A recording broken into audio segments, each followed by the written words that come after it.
Assalamualaikum warahmatullahi wabarakatuh. Di sini kelompok kami akan mempresentasikan materi laporan keuangan syariah yang beranggotakan 1.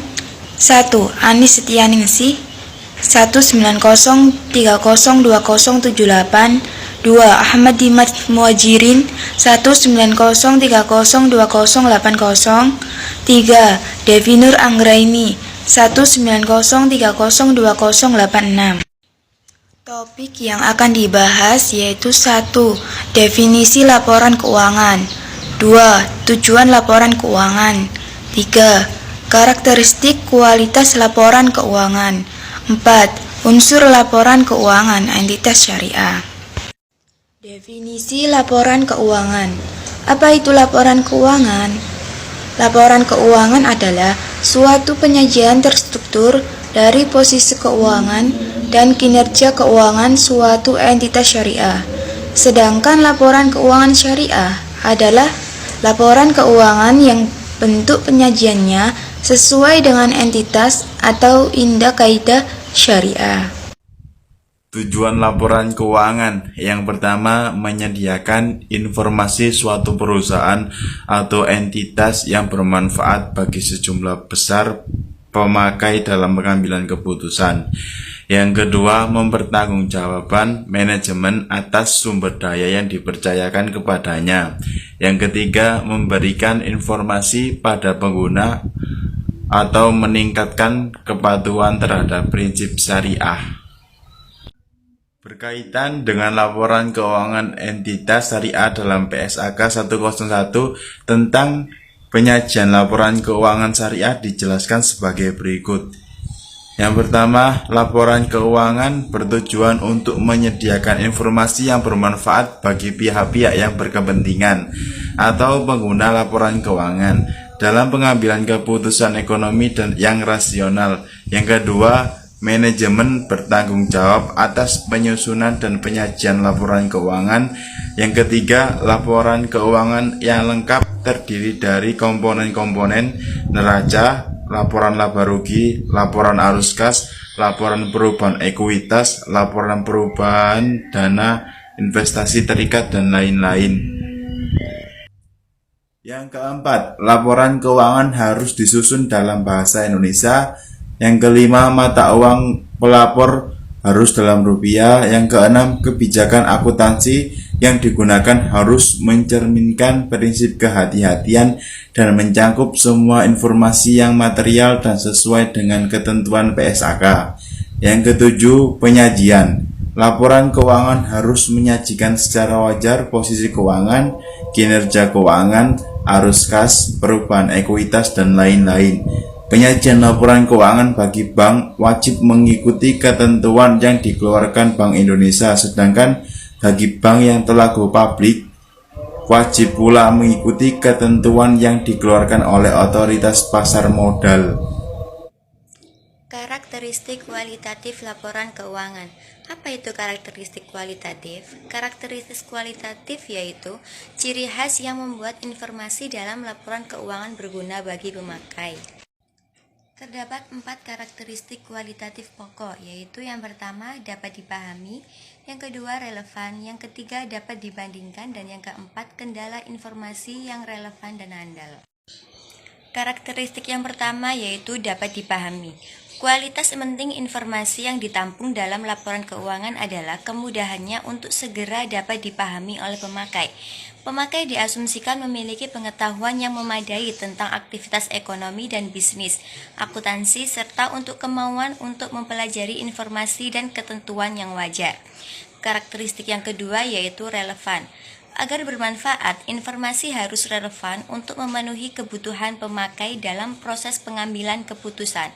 Informasi memiliki kualitas relevan kalau dapat mempengaruhi keputusan ekonomi pemakai dan dapat membantu mereka mengevaluasi peristiwa masa lalu, masa kini, atau masa depan. Karakteristik yang ketiga yaitu dapat dibandingkan. Pemakai harus dapat memperbandingkan laporan keuangan entitas syariah antar periode untuk mengidentifikasi kecenderungan atau tren posisi dan kinerja keuangan. Implikasi penting dari karakteristik kualitatif dapat diperbandingkan adalah bahwa pemakai harus mendapat informasi tentang kebijakan akuntansi yang digunakan dalam menyusun laporan keuangan dan perubahan kebijakan serta pengaruh perubahan tersebut. Karakteristik yang keempat yaitu kendala informasi yang relevan atau andal. Kendalanya yaitu pada ketepatan waktu, keseimbangan antara biaya dan manfaat, dan keseimbangan di antara karakteristik kualitatif. 5. Penyajian wajar.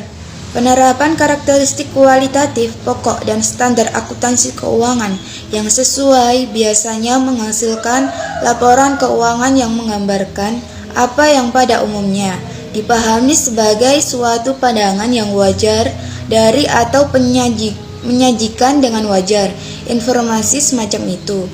Yang keenam, pengakuan unsur laporan keuangan. Dalam kerangka dasar penyusunan penyajian laporan keuangan syariah atau KDP/PLKS, pengakuan unsur laporan keuangan pada paragraf 109 sampai dengan 126 dijelaskan bahwa pengakuan merupakan proses pembentukan suatu posisi yang memenuhi definisi unsur serta kriteria pengakuan yang dikemukakan dalam paragraf 110 dalam neraca atau laporan laba rugi. 7. Pengakuan unsur laporan keuangan syirkah.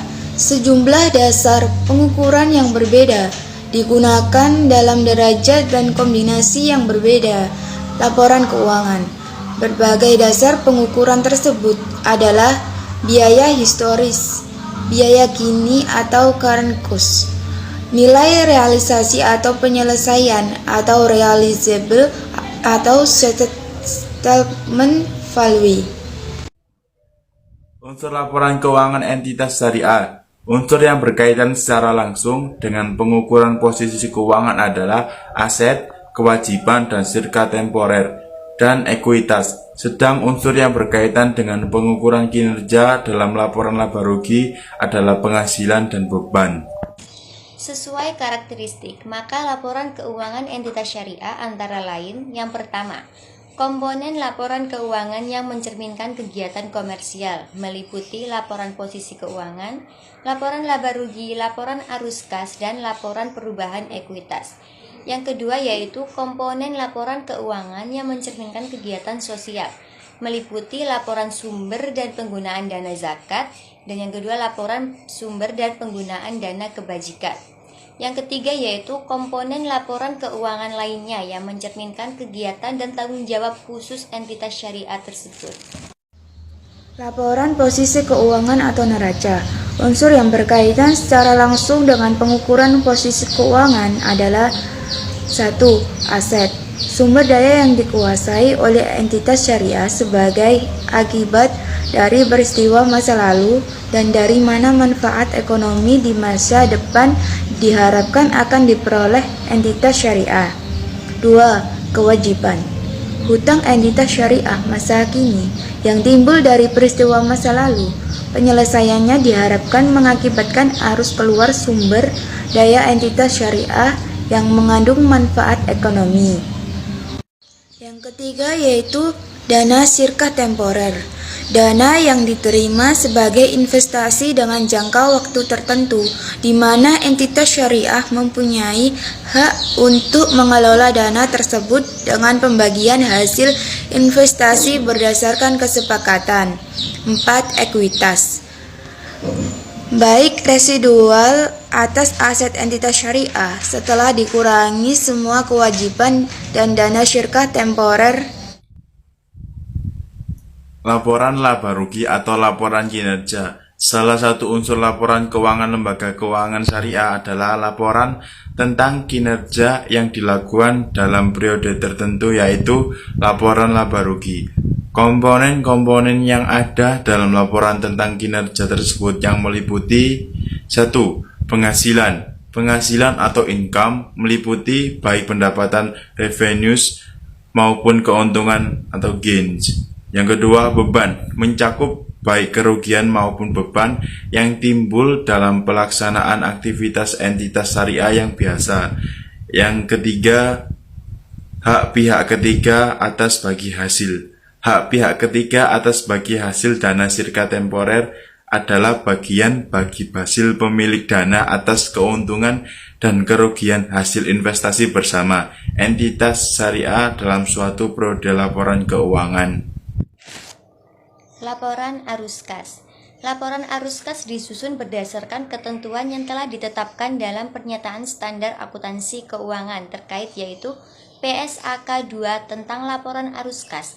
Laporan arus kas harus melaporkan arus kas selama periode tertentu dan diklasifikasikan menurut aktivitas operasi, investasi, dan pendanaan. Laporan perubahan ekuitas.